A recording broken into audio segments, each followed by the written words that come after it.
सोलापूरच्या पूर्व भागातील वेळी घरकुल परिसरातील प्रभाग क्रमांक 10 व 11 मधील ललिता अंबिका देवी मंदिर येथे रविवारी आपला दरबार उपक्रम उत्साहात पार पडला।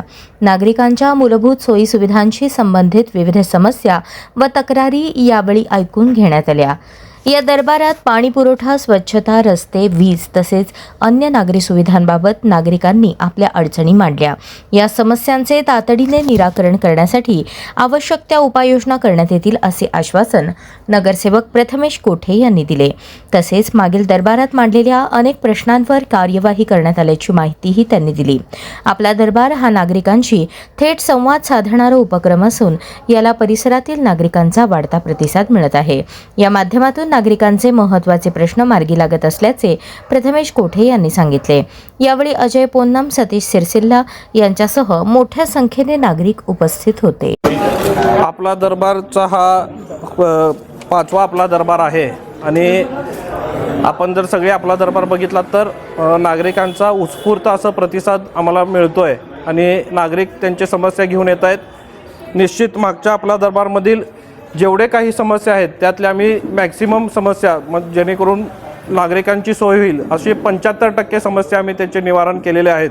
आणि आजच्या सुद्धा आपला दरबारमध्ये अनेक जण पाण्याच्या संदर्भातले असतील किंवा रस्त्याच्या संदर्भातले असतील, ज्यांना लोकांना दररोजचे जे प्रश्न आहेत ते भेडसावत आहेत, ते सांगण्याचं काम त्यांनी या निमित्ताने आमच्यापर्यंत पोहोचवण्याचं काम करत आहेत। आम्ही ते काम अधिकाऱ्यांपर्यंत पोहोचवायचं काम करतोय।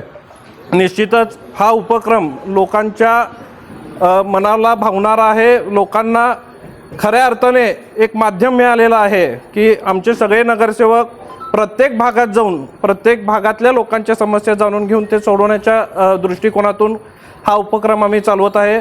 निश्चितच ही उपक्रम आम्ही कायमस्वरूपी चालू ठेवण्याचा संकल्प आमचा आहे। महिन्यातले 2 रविवार आम्ही हा उपक्रम चालवत आहे। प्रत्येक भागात जाऊन म्हणजे प्रत्येक भागातले लोक एकाच ठिकाणी बसल्यानंतर ते आपल्यापर्यंत येऊ शकणार नाहीत, त्या दृष्टिकोनातून प्रत्येक त्यांच्या भागापर्यंत जाऊन आम्ही हे उपक्रम राबवत आहे। आता प्रामुख्याने कोणत्या समस्या नागरिकांना भेडसावत आहे सध्या? रस्त्याचे समस्या काही आहेत, पावसाळा चालू झालेला आहे, काही पाण्याच्या संदर्भातले घाण पाणी काही भागात येत आहे, अशा समस्या नागरिकांच्या आहेत। आणि सध्या लाईटचा सुद्धा मला वाटतं आपल्या सर्वांना प्रश्न माहिती आहे की स्मार्ट मीटर बसवल्यानंतर अनेकांचे बिल वाढलेले अनेकांना अनुभवायला मिळत आहेत। पण ते कशामुळे झालेले आहेत आपल्याला सर्वांना माहिती आहे की आपले मुख्यमंत्र्यांनी विधान भवनात सांगितलं होतं की स्मार्ट मीटरमुळे कुठलंच बिल वाढलेलं नाही आहे।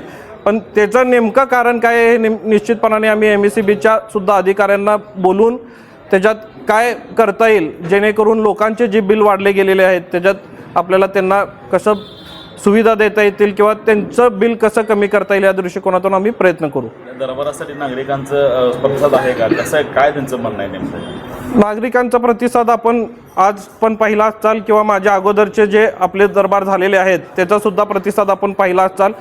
नागरिकांना विश्वास आहे की आपला दरबारमध्ये गेल्यानंतर निश्चितच आम्ही जे काही प्रश्न मांडू ते प्रश्न सोडवले जातील हा विश्वास नागरिकांमध्ये असल्यामुळं मला वाटतं प्रत्येक दरबारमधली गर्दी आपण जर पाहिली गेली तर ती वाढत चाललेली आहे। कारण इथं आल्यानंतर आपले प्रश्न सुटले जातात हा नागरिकांमध्ये भावना आहे आणि त्यात आमच्या सगळ्या नगरसेवकांनी पुढाकार घेऊन हे काम करतायत। मी जर एकटा ठरवलं असतो तर ते झालं नसतं, पण सगळ्यांची साथ मिळाल्यामुळं निश्चितच आम्हाला आमचे जे काही भागातले प्रॉब्लेम आहेत ते सॉल्व्ह करण्यासाठी आम्हाला सगळ्यांची मदत होते।